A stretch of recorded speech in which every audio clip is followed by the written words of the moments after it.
The two leaders had been taking part in a discussion entitled Gaza, the case for Middle East peace.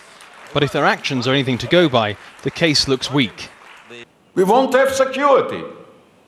Why do you permit to happen it?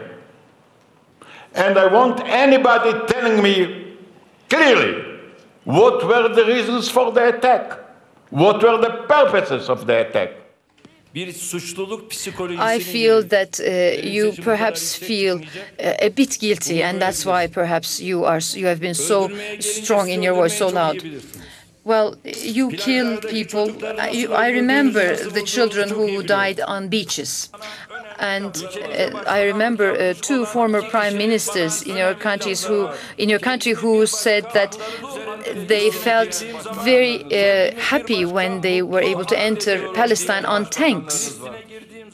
Mr. Erdogan objected to Shimon Peres defending Israel's three-week offensive in Gaza, which left more than 1,300 Palestinians dead and left Gaza's economy in ruins.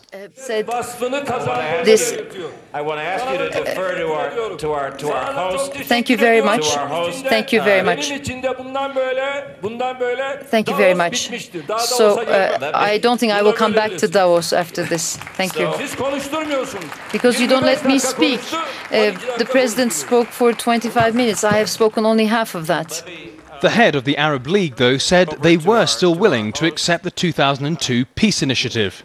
If there is an acceptance, authorized acceptance by Israel, then we are on the right track. If Israel also withdraws, allows the Palestinian state to be established, withdraws from the other territories, we see no obstacle for us and for the Israelis to live together and get our act together. When are we going to receive this message? Earlier in Davos, the Secretary-General of the UN launched an appeal for more than $600 million to help the people in Gaza. The population were already vulnerable because of so many months of severely restricted supplies. That is why the humanitarian flash appeal for Gaza that we are announcing today is so timely and so important. Now, you may not expect the World Economic Forum to tackle sensitive political issues like the Middle East, but in fact, a great deal of time was spent here today on reviving the peace process. The problem is that even as they talked about peace, 2,500 kilometers away in Gaza, the violence continued. And the politicians here must be painfully aware that no one is expecting a breakthrough to come here in Davos. Matthew Moore, Al Jazeera, Davos.